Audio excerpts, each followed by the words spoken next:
Selamat pagi, saya mahasiswa Universitas Negeri Medan yang sedang melakukan PPG dalam jabatan saya yang bernama Rastika Kartini Sitinjak dengan NIM 9233412515. Saya akan melakukan praktek pembelajaran pada video UKIN. Terima kasih.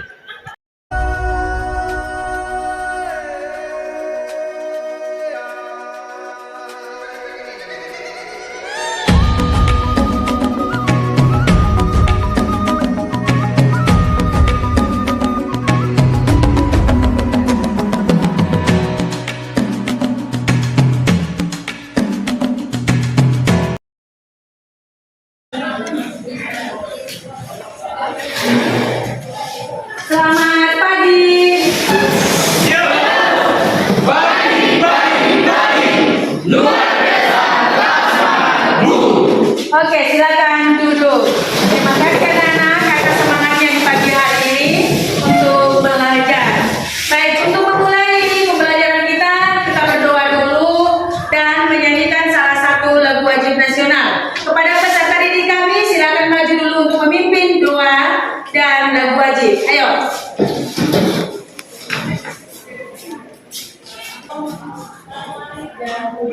Pancasila. Garuda Pancasila, akulah pendukungmu. Patriot proklamasi, sedia berkorban untukmu. Pancasila dasar negara, rakyat adil makmur sentosa. Kita sambungkan hati kita, mari kita berdoa.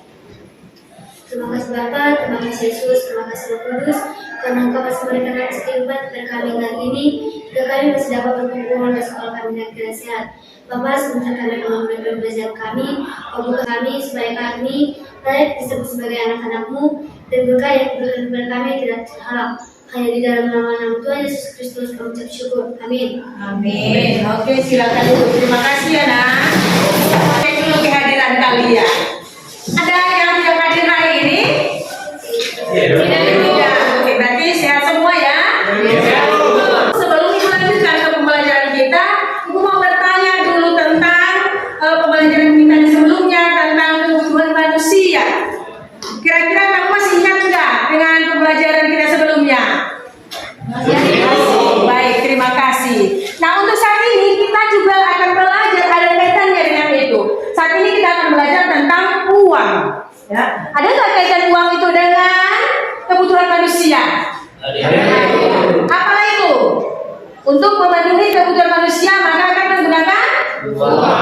Baik. Maka sebelum kita lanjutkan, lihatlah dulu tujuan pembelajaran kita. Ada tujuan pembelajaran kita dua untuk hari ini. Bisa kamu lihat di dalam layar.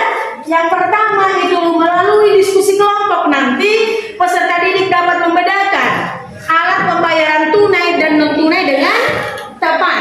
Yang kedua, melalui penerapan model problem based learning, peserta didik mampu menganalisis penerapan alat pembayaran itu di Indonesia. Maka situ akan mengajukan pertanyaan dulu sama kalian.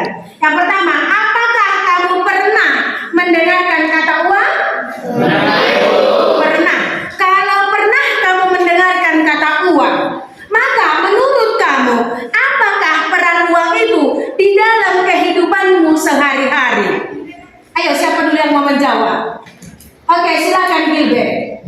Yang pertama, sebagai alat pemenuhan kebutuhan dasar. Uang memungkinkan individu untuk membeli makanan, pakaian, tempat tinggal, dan akses ke layanan dasar seperti pendidikan dan perawatan kesehatan. Oke, baik. Dikatakan si Gilbert bahwa uang itu merupakan sebagai alat pemenuhan kebutuhan dasar. Oke, ada lagi yang lain? Ada lagi yang lain? Oke, John Putra, silakan nak. Uang juga memiliki peran menjadi mobilitas sosial. Karena memang uang memungkinkan individu atau seseorang untuk mencari pekerjaan yang lebih baik, Beasiswa peluang pendidikan yang lebih tinggi ataupun memperoleh pendidikan tambahan yang dapat meningkatkan pendapatan dan status sosial mereka. Oke, baik, terima kasih. Sangat bagus jawaban kalian semuanya. Ada lagi yang lain menambahkan apa itu peran uang dalam kehidupan sehari-hari? Oke, Rivaldo, silakan Rivaldo. Menurut saya peranan uang dalam kehidupan sehari-hari yaitu sebagai investasi. Karena uang memainkan peranan penting dalam pembangunan ekonomi, baik melalui investasi pribadi maupun investasi publik yang dapat menciptakan lapangan kerja, meningkatkan infrastruktur, dan meningkatkan kesejahteraan masyarakat secara keseluruhan. Oke, baik, terima kasih. Ada lagi jawaban yang lain? Sangat bagus semua. Oke, silakan Ferdinand. Menurut saya uang memiliki peran yang sangat penting yaitu keamanan finansial. Keamanan finansial uang dapat memberikan perlindungan finansial dalam menghadapi kejadian tak terduga seperti sakit, kehilangan pekerjaan, dan masalah kebutuhan yang mendesak lainnya. Oke, terima kasih. Sangat bagus. Silakan, masih ada yang lain? Oke, silakan Grace. Peran uang dalam kehidupan sehari-hari menurut saya adalah pertukaran barang dan jasa. Uang memfasilitasi pertukaran barang dan jasa di pasar, memungkinkan individu untuk mendapatkan barang atau layanan yang mereka butuhkan dengan menukar uang dengan nilai yang setara. Oke, baik. Terima kasih atas jawaban kalian semua, sangat bagus. Bahwa peranan dalam kehidupan sehari-hari, uang itu merupakan yang pertama pemenuhan kebutuhan dasar kita. Kalau tadi sudah kalian mengerti peranan uang dalam kehidupan sehari-hari, nah sekarang Ibu akan menampilkan video dulu terkait uang sebagai alat pembayaran itu, ya. Ditonton video ini, disimak baik-baik supaya bisa nanti kamu ulas kembali untuk melihat masalah apa yang ada di sana. Udah tahu boleh jawab? Kebetulan tadi udah nyata. Oh iya, ini ibu pegang. Iya, dompet nggak kebetulan.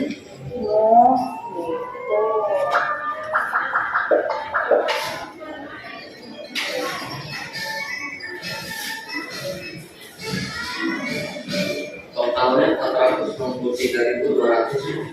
Pembayarannya mau menggunakan apa, Mbak? Pakai uang elektronik bisa? Bisa.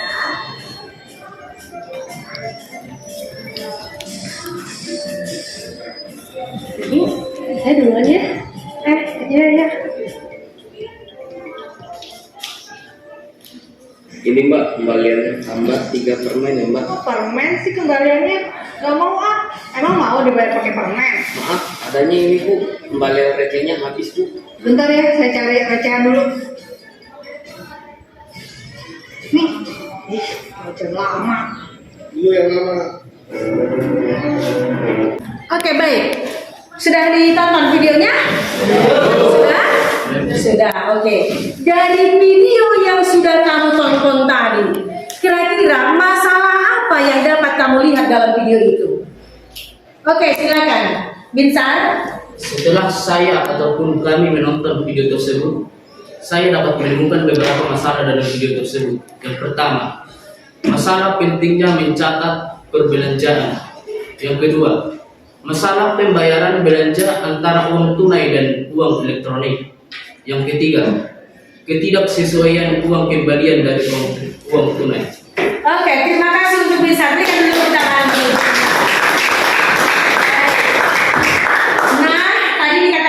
Ada masalah pentingnya mencatat perbelanjaan. Kenapa penting kita catat perbelanjaan itu? Supaya kita tidak beli ini beli itu, ya kan? Apa yang penting itu sesuai dengan pembelajaran sebelumnya, kebutuhan itu mana yang lebih penting itu dulu yang kita beli. Oke, sekarang ada tadi dikatakan si Binsar tentang masalah antara uang tunai dan uang elektronik. Nah, sekarang kamu perhatikan dulu apa masalah atau kamu lihat dulu apa masalah jika kamu membayar dengan uang tunai. Apa masalah jika kamu membayar dengan uang tunai? Kira-kira apa masalahnya? Siapa dulu mau menjawab? Oke, silakan Sri. Menurut saya, ketika kita belanja dengan memberikan, seringkali kita mendapatkan kembalian berupa permen.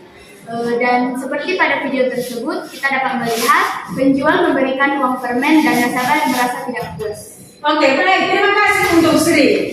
Yang lain lagi, apa masalah saat menggunakan uang tunai itu? Masalah apa lagi? Ayo, siapa lagi yang lain? Oke, silakan Hermika. Menurut saya, masalah yang diperhatikan saat dia pembeli diberi permen atas pembelian uangnya. Si pembeli tidak terima dan langsung mencari uang recehan yang mengakibatkan antrian panjang yang dapat merugikan orang lain. Oke, mengakibatkan kerugian orang lain. Ada lagi yang mau menjawab yang lain? Oke, silakan Joel. Menurut saya tidak ada transaksi karena pembayaran dengan uang tunai tidak meninggalkan jejak digital seperti yang dilakukan oleh transaksi elektronik. Oke, ada lagi pendapat yang lain? Tidak lagi? Oke, jadi menurut kalian tadi bahwa ada masalah di dalam pembayaran uang tunai yang pertama karena membayar dengan uang tunai saat mengembalikan ada kesalahan. Kenapa dibayar dan dikembalikanlah dengan permen sementara nasabahnya tidak sesuai, tidak suka dengan itu. Akhirnya dia mencari-cari uang receh lagi, padahal orang udah antri di belakangnya kan. Akhirnya tidak senang. Kemudian yang kedua, tidak ada lagi ketepatan waktu, jadi berlama-lama. Yang ketiga, tidak ada jejak rekamannya atau jejak digitalnya, nggak tersimpan bukti pembayaran kita itu. Menurut kamu, mana yang lebih efisien? Menggunakan uang tunai kah atau non tunai? Non tunai atau yang tunai? Non tunai. Oke, menurut kamu non tunai. Kalau begitu apa kira-kira yang bisa kamu ambil keunggulan dari uang tunai itu? Oke, silakan, Marlo. Menurut saya keunggulan dari uang elektronik namanya lebih cepat dalam transaksi uang elektronik ini lebih cepat daripada transaksi uang tunai seperti dalam video tadi. Kita tidak capek lagi menghitung uang. Misalnya pembayaran kita itu Rp17.850. Kita tidak perlu lagi mencari uang receh. Jadi dalam hal ini kita tidak ada yang dirugikan dan pihak lain juga tidak ada yang dirugikan seperti itu. Oke, terima kasih, sangat bagus jawaban si Marlo. Berikan tepuk tangan.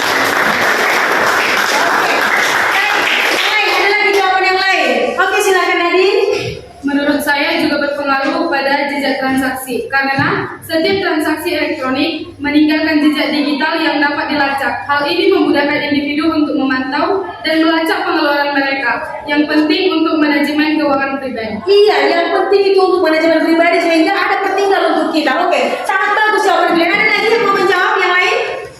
Nah, setelah kita analisis tadi video ini, sudah kalian bentuk kelompok, maka ibu akan membagikan LKPD untuk dibahas kembali. Oke, ini materi kalian bersama kelompoknya. Oke, ya. Oke, terus nanti dari yang ketiga ini jawab lagi LKPD-nya. Baik, kemudian LKPD yang kedua adalah materi kalian yang kalian bahas. Kemudian ini pertanyaan untuk LKPD-nya untuk kalian jawab ya. Oke, untuk kelompok 3, LKPD yang ketiga.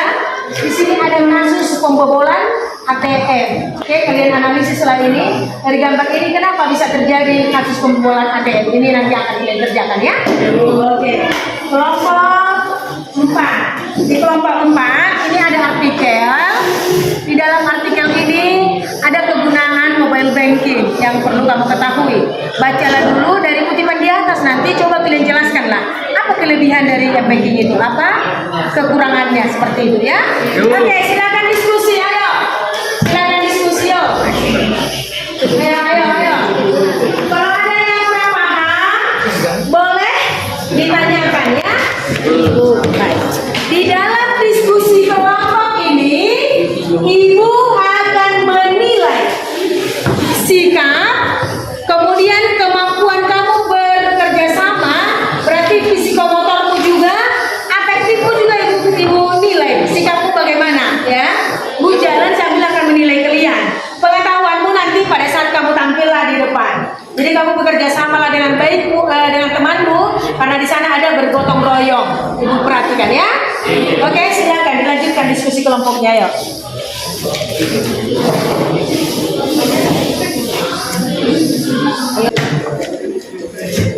Bagaimana kelompok ini? Aman? Bisa dilanjutkan? Bisa? Oke, udah selesai kira-kira? Lagi sebentar lagi ya. Oke. Semangat ya. Bagaimana kelompok tua? Sebentar lagi. Oke, tetap semangat ya. Oke. Kelompok 3 bagaimana? Diskusi kalian? Jalan baik? Oke, dilanjutkan ya. Di sini juga kelompok ini harus bekerja sama ya. Sudah selesai?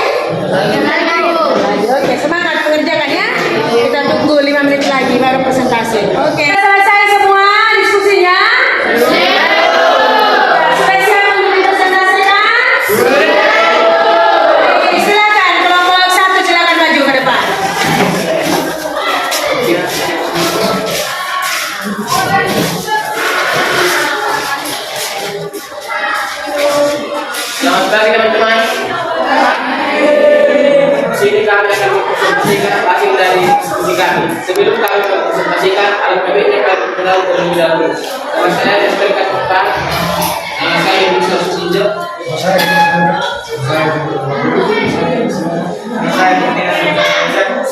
Dan soal yang kami bahas adalah analisislah pendapat kelompok Anda terhadap panduan internet dan pengalaman tentang pengaruh untuk perubahan dan terhadap perkembangan perekonomian dan kehidupan sehari-hari masyarakat. Dan jawabannya akan dijelaskan oleh teman-teman saya. Menurut kelompok kami, pada tahun 2022, pengaruh dari emisi uang baru dapat bervariasi tergantung pada konteks ekonomi daerah yang bersangkutan. Secara umum, berikut adalah beberapa pengaruh yang mungkin timbul akibat emisi uang baru. Yang pertama, inflasi. Inflasi adalah kecenderungan naiknya harga barang dan jasa pada umumnya yang berlangsung terus-menerus di dalam suatu perekonomian. Yang kedua, investasi dan konsumsi. Emisi uang baru dapat meningkatkan investasi dan konsumsi karena ketersediaan uang yang lebih besar bagi perusahaan dan konsumen. Hal ini bisa meningkatkan aktivitas ekonomi secara keseluruhan. Selanjutnya akan dibacakan oleh teman saya. Selanjutnya adalah hutang dan suku bunga. Emisi uang baru juga dapat mengaruhi tingkat suku bunga dan pasar obligasi. Jika pasokan uang meningkat secara signifikan, hal ini dapat menyebabkan penurunan nilai obligasi dan mendorong kenaikan suku bunga. Selanjutnya yaitu distribusi kekayaan. Emisi uang baru juga dapat mengaruhi distribusi kekayaan di masyarakat. Jika uang baru lebih banyak ditempatkan di tangan kelompok tertentu, misalnya melalui program stimulus ekonomi. Hal ini dapat memperkuat kesenjangan ekonomi untuk kelompok-kelompok tersebut. Nomor 3, jawaban beberapa faktor yang bisa menyebabkan kebingungan ini. 1. Kemiripan visual. Jika desain uang baru tidak cukup dengan uang lama, bisa terjadi kebingungan dalam mengidentifikasi nilai nominalnya, terutama dalam situasi yang kurang terang atau ketika transaksi dilakukan dengan cepat. 2. Ketidakfamiliaran. Masyarakat butuh waktu untuk bertransaksi dengan uang baru. Jika tidak ada pendidikan atau sosialisasi yang cukup tentang uang, maka kemungkinan untuk bertukar dengan uang lama akan semakin tinggi. Kondisi uang. Sebenarnya pelonggaran yang pernah terjadi terutama mungkin terlihat dari urusan uang. Sementara uang baru masih tersedia. Namun jika kondisi-kondisinya tidak memungkinkan untuk digunakan, maka risiko tertukar tetap tinggi. Jika ada teman-teman yang mau memberikan saran atau pertanyaan dari hasil penjelasan kami silakan. Ya, silakan. Ya, Paulina. Jika ada kebingungan seperti yang sudah Anda paparkan tadi, bagaimana kelompok kalian untuk mengatasi permasalahan tersebut? Ya, silakan dijawab jika ada kebingungan bagaimana untuk mengatasi masalah tersebut. Baik, kami dari kelompok 1 akan menjawab pertanyaan yang diberikan oleh kelompok keempat. Menurut kelompok kami, untuk mengatasi masalah ini dapat dilakukan dengan pendidikan dan sosialisasi. Pemerintah atau lembaga terkait dapat memberikan edukasi kepada masyarakat tentang uang baru tersebut, termasuk fitur-fitur keamanan dan cara membedakannya dari uang lama. Terima kasih. Apakah pertanyaan dapat diterima oleh kelompok 4? Ya, ada lagi yang mau bertanya? Mana? Siapa lagi? Oke, silakan Afif. Di sini saya tidak memberikan pertanyaan, melainkan memberikan saran untuk mengatasi masalah saya kebingungan, yaitu dapat juga dilakukan dengan cara pengenalan yang jelas. Maksudnya di sini yaitu mengenalkan desain uang yang baru saya diperbaiki agar lebih mudah dibedakan dari uang lama. Misalnya dengan mengubah warna, ukuran, atau menambah fitur-fitur khusus yang mudah dikenal. Oke, ada lagi yang lain yang mau menambahkan? Saya ingin menambahkan sedikit. Oke, bisa silakan. Saya rasa juga bisa dengan perhatian lebih. Maksudnya di situ, para pedagang dan institusi keuangan harus lebih memperhatikan uang yang diterima dan diberikan kepada pelanggan. Ini mungkin memerlukan pelatihan tambahan untuk memastikan bahwa staf mereka dapat mudah mengenali uang baru. Terima kasih. Oke, baik. Ada lagi? Oke, tidak ada lagi. Silakan kepada kelompok 1. Sekian dari hasil observasi kami. Jika ada cukup kata yang salah, mohon dimaafkan. Oke. Baik, terima kasih. Kita berikan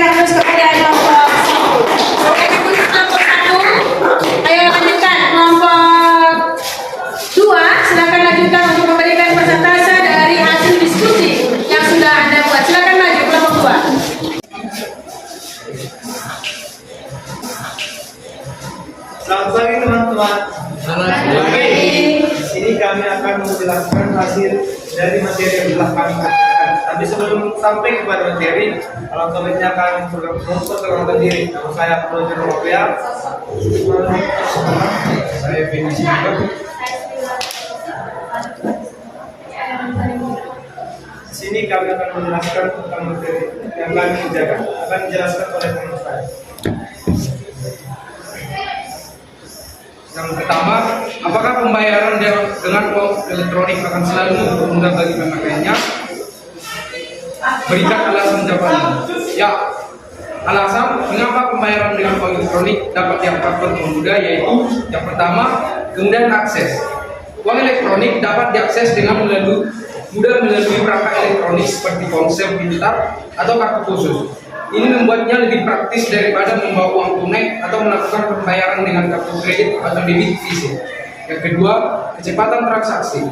Pembayaran dengan uang elektronik seringkali lebih cepat daripada menggunakan uang tunai atau kartu kredit.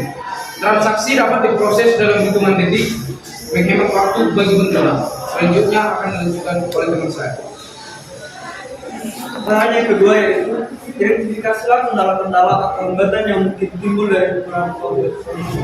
Sesuai dengan sumber dari website merdeka.com, ada pun kendala atau hambatan yang mungkin timbul. Yang pertama yaitu keterbatasan infrastruktur. Di beberapa daerah, infrastruktur untuk pembayaran elektronik mungkin belum tentu berkembang. Hal ini dapat menyulitkan bagi mereka yang tidak memiliki akses yang mudah ke teknologi ataupun jaringan internet. Lalu kendala yang kedua yaitu masalah teknis. Terkadang pembayaran elektronik dapat menghadapi masalah teknis seperti kegagalan sistem ataupun gangguan jaringan. Ini dapat menyebabkan ketidaknyamanan bagi pengguna dan bahkan bisa mengakibatkan kemampuan mereka untuk melakukan transaksi. Dan hambatan yang ketiga yaitu keamanan dan privasi. Meskipun uang elektronik seringkali aman, ada risiko keamanan dan privasi yang terkait dengan penggunaannya. Untuk pertanyaan yang ketiga, mengapa pemerintah melalui Bank Indonesia harus mendorong penggunaan alat pembayaran tunai? Jawaban kami yang kami dapatkan dari sumber merdeka.com yaitu 1. Efisiensi dan produktivitas. Pembayaran non-tunai dapat meningkatkan efisiensi dan produktivitas dalam sistem pembayaran. Mereka mengurangi kebutuhan akan transaksi tunai yang memakan waktu yang sering melibatkan proses perhitungan, penanganan uang fisik, dan risiko pencurian.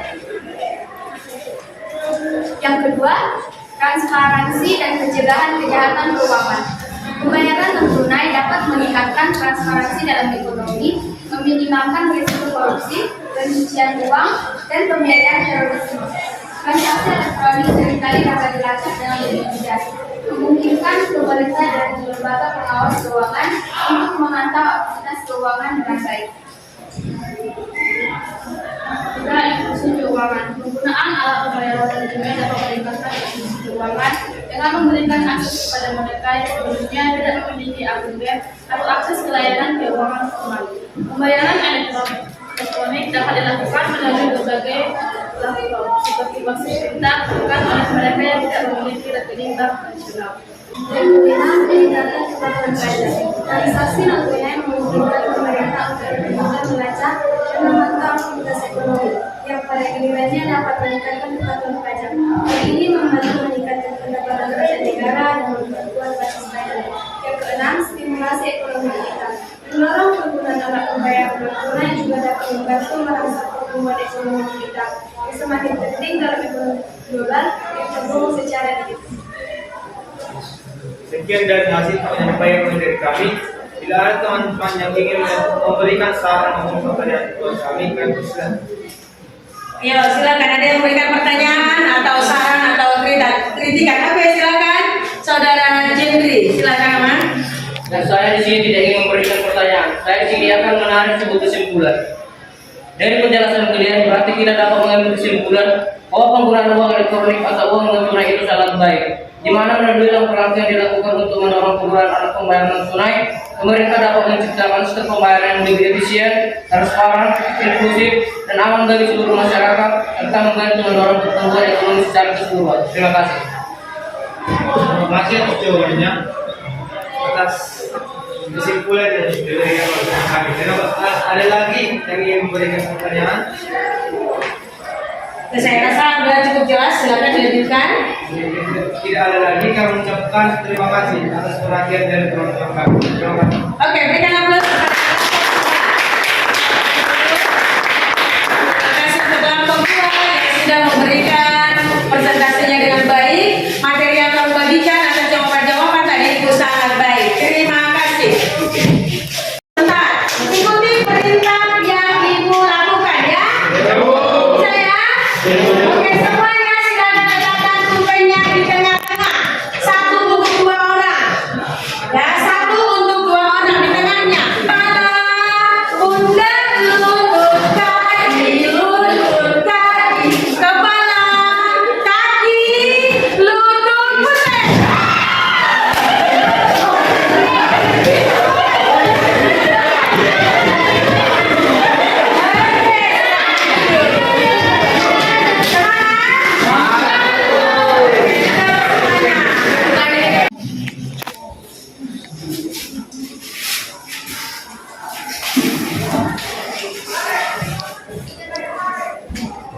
Selamat pagi teman-teman.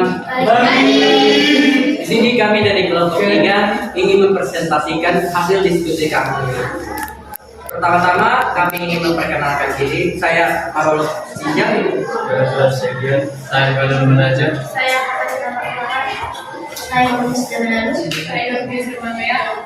Dan hasil diskusi kami akan dilanjutkan oleh teman kami. Pembobolan ATM dapat terjadi berbagai metode dan teknik, dan seringkali melibatkan upaya untuk mencuri informasi kartu atau tunai secara ilegal. Berikut adalah beberapa cara umum di mana pembobolan ATM bisa terjadi. Antara lain, 1. Skimming. Skimming adalah teknik di mana perangkat perekam data yang disebut skimmer. Yang kedua, penyadapan PIN. Selain skimmer, penjahat juga dapat memasang kamera tersembunyi atau perangkat lain untuk mencuri PIN pengguna saat mereka memasukkannya pada alat saat transaksi ATM. Dengan memiliki nomor kartu dan PIN, penjahat dapat dengan mudah mengakses rekening bank korban. Yang ketiga, pencurian langsung. Pembobolan ATM juga dapat terjadi melalui pencurian fisik, di mana penjahat menggunakan alat-alat yang kuat atau meledak untuk membobol mesin ATM dan mengambil uang secara langsung. Pencurian identitas pengguna. Penjahat juga dapat menggunakan teknik pencurian identitas untuk memperoleh akses ke rekening bank pengguna dan melakukan transaksi ATM secara ilegal. Ini dapat melibatkan phishing, malware, atau upaya lain untuk memperoleh informasi sensitif dari pengguna. Sebelum memiliki kartu debit atau ATM, ada beberapa hal penting yang sebaiknya diperhatikan oleh nasabah. 1. Keamanan dan privasi. Pastikan bahwa bank atau lembaga keuangan yang Anda berdiri memiliki reputasi yang baik dalam hal keamanan dan perlindungan privasi.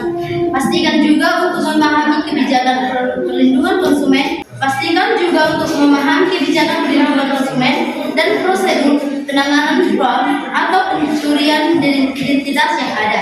2. Biaya dan tarif. Ketahui biaya dan tarif yang terkait dengan penggunaan kartu debit, termasuk biaya bulanan, biaya transaksi, biaya penarikan tunai dari ATM lain, dan biaya lainnya. Pilih produk kartu debit yang menawarkan tarif yang wajar dan sesuai dengan kebutuhan Anda. 3. Fitur dan manfaat. Perhatikan fitur dan manfaat yang disertakan dalam kartu debit tersebut. 4. Cakupan jaringan ATM. Periksa jaringan ATM dari dalam bank atau lembaga keuangan yang Anda miliki. Pastikan bahwa jaringan ATM tersebut luas dan dapat diakses dengan mudah. Berikut hasil jawaban diskusi kami. Bagi teman-teman yang mungkin ada ulang, kesalahan ataupun pertanyaan kepada guru kami, silakan kami persilakan. Ayo, siapa yang mau bertanya? Oke, silakan Daniel. Kami dari kelompok pertama ingin memberikan pertanyaan kepada kelompok 3. Menurut kelompok Anda, apa langkah yang dapat dilakukan bank untuk mengurangi risiko pembobolan ATM tersebut? Ayo, silakan dijawab. Menurut kelompok kami, Untuk mengurangi risiko pembobolan ATM, bank dapat melakukan langkah-langkah keamanan seperti pengawasan video, enkripsi deteksi email, penggunaan teknologi chip pada kartu, dan edukasi pengguna tentang praktik keamanan yang baik saat menggunakan ATM. Sekian dari hasil diskusi kami. Jika ada perkataan atau perbuatan kami yang salah, kami mohon maaf. Oke, terima kasih, kita berikan aplaus kepada Tompa. Terima kasih kepada semua anggota kelompok karena antusias kamu di dalam mengerjakan LKPD-nya sehingga memberikan hasil yang luar biasa, yang begitu baik untuk kalian ulas. Maka dengan demikian, Ibu berharap untuk pembelajaran selanjutnya nanti tetap juga seperti itu. Baik, untuk itu akan kita lanjutkan berikutnya dengan mengambil kesimpulan dari pembelajaran kita hari ini. Apa itu pembelajaran kita hari ini? Sebelum Ibu ambil kesimpulannya, maka kalian tontonlah dulu video berikut ini. Namun, seiring perkembangannya, manusia mengembangkan dua komoditas dalam sistem pembayaran. Komoditas tersebut yaitu barang dasar yang hampir dibutuhkan oleh semua orang. Misalnya, bahan pokok, hewan ternak, dan lain sebagainya. Perkembangan semakin berlanjut dengan adanya uang kertas yang digunakan sebagai alat pembayaran tunai. Alat pembayaran tunai biasanya digunakan untuk melakukan pembayaran terhadap suatu transaksi secara tunai. Di Indonesia sendiri, uang tunai yang diberlakukan adalah rupiah yang dikeluarkan oleh Bank Indonesia, yang mana berupa uang kertas dan uang logam dengan denominasi yang beragam. Seiring dengan perkembangan zaman, uang itu bukan hanya berbentuk fisik loh seperti yang sering kita miliki dan dimasukkan ke dompet. Kebanyakan saat berbelanja online, kamu sering menggunakan m-banking untuk membayarkan. Tahu tidak, kalau m-banking itu salah satu contoh alat pembayaran non tunai loh. Alat pembayaran non tunai atau kami bisa menyebutnya dengan uang viral. Itu biasanya digunakan untuk melakukan pembayaran transaksi yang berjumlah besar sehingga lebih efisien dibandingkan pembayaran dengan uang kartal. Ternyata ada berbagai jenis alat pembayaran non tunai. Transaksi menggunakan cek adalah salah satu jenis yang cukup banyak diketahui oleh masyarakat. Kalau ini ada bilet giro, seperti sebuah surat perintah kepada bank agar menarik uang dengan jumlah tertentu. Bedanya dengan cek, uang hanya bisa dipindah bukukan, bukan tunai. Bisa dikatakan untuk memindah sejumlah uang dari rekening nasabah A kepada nasabah B. Lalu ada juga nih nota debit atau warga debit. Nota debit adalah sebuah dokumen yang fungsinya sebagai bukti transaksi dalam pengurangan utang saat terjadinya jual beli. Nota dikirim oleh pembeli kepada penjual untuk pernyataan telah terjadinya pengurangan utang atau mendebit. Selain nota debit, ada juga nota kredit. Kamu tahu ini? Ini adalah nota pemindah bukuan atau telegraphic transfer. Fungsinya untuk memindahkan saldo milik seseorang kepada nasabah lain yang masih berada dalam pada bank yang sama. Selanjutnya ada juga e-money, jenis alat pembayaran non tunai yang satu ini nih sangat populer penggunaannya dalam beberapa tahun terakhir. Jenis kartu ini bisa digunakan untuk membayar e-tol, parkir, hingga tiket KRL. Nah, yang satu ini nih, kalian pasti tahu. Iya, ini m-banking, fitur yang disediakan oleh pihak bank dalam bentuk aplikasi. Fitur ini memudahkan nasabah untuk melakukan berbagai transaksi hanya dalam genggaman tangan. Oke, sampai di sini dulu ya. Semoga bermanfaat. Sampai jumpa di video pembelajaran asyik. Oke, sampai di situ bagaimana materinya? Bisa dipahami? Cukup jelas ya? Cukup jelas. Oke, kalau begitu ada yang mau bertanya? Lihat lagi ya. Sekarang Ibu akan membagikan dulu link Google Form untuk kamu kerjakan sebagai penilaian Ibu untuk kemampuan kamu menyerap pembelajaran kita hari ini. Silakan dibagikan di WA group linknya, dikerjakanlah. Kemudian namanya di sana ketikkan dan passwordnya buat di sana PPG Daljab. Ya, huruf besar semuanya. Passwordnya PPG Daljab. Sudah Ibu bagikan di WA group. Silakan dibuka semuanya. Dikerjakan ya. Semuanya selesai? Ya, bagaimana?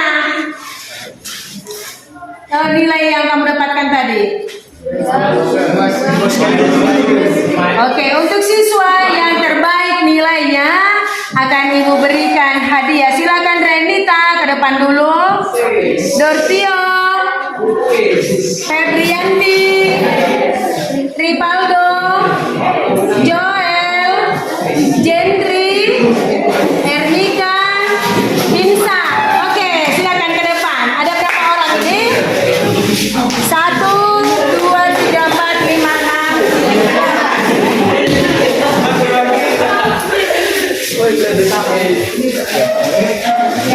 Silakan. Oke, baik. Untuk prestasi yang Anda dapat akan diberikan reward. Jangan lihat dari hadiah yang diberikan ini, tetapi lihatlah semangat kamu mengerjakan ujian atau evaluasi yang sudah dibuat tadi. Lebih semangat lagi untuk berikutnya ya. Oke, kita berikan kepada mereka. Silakan duduk. Nah, akan kita lanjutkan pembelajaran kita. Akan kita tutup karena sudah selesai pembelajaran kita. Ibu akan memberikan kesimpulan untuk pembelajaran kita hari ini bahwa alat pembayaran itu ada dua, yaitu yang dikatakan tunai itu berarti memberikan atau membayar dengan uang cash, ya, uang tunai. Inilah contoh uang tunai itu. Ada pecahan 100.000 untuk uang kita, 50.000, 20.000, kemudian 10.000, 5.000, 2.000, 1.000, bahkan ada yang uang logam. Kemudian ada lagi yang dikatakan dengan pembayaran non tunai. Tadi kamu katakan non tunai itu bisa menggunakan kartu debit atau yang dinamakan dengan ATM. Bahkan tadi sudah kamu bahas kasusnya sampai di pembobolan ATM. Selain itu uang non tunai itu ada lagi yang lain yang dinamakan dengan mobile banking. Contoh mobile banking itu boleh kamu lihat seperti ini. Kita boleh melakukan transaksi menggunakan mobile banking. Selain mobile banking ada juga menggunakan ShopeePay, Dana dan aplikasi lainnya. Sampai di situ bisa dipahami? Oke, baik. Maka dengan demikian Ibu akan memberikan tugas mandiri kamu. Nanti tugasnya akan Ibu kirimkan kembali melalui WA group. Sudah? Sudah. Pembelajaran kita minggu depan boleh nanti kamu pelajari di rumah supaya tidak susah untuk kamu cerna pembelajaran kita. Untuk itu mari kita tutup pembelajaran kita hari ini. Satu orang untuk memimpin doa, silakan di tempat duduk saja nggak apa-apa. Tapi berdiri silakan Binsar pimpin doa kita untuk menutup pembelajaran kita hari ini. Silakan. Mari kita berdoa bersama. Bapa kami yang di surga, puji syukur berpanjatkan kepada Ya Bapa. Ya Bapa, kami telah selesai belajar dan Tuhan. Hanya di dalam nama Tuhan Yesus Kristus kami berdoa dan mengucap Tuhan. Baik, terima kasih Binsar. Maka dengan demikian berarti sudah untuk pembelajaran kita hari ini.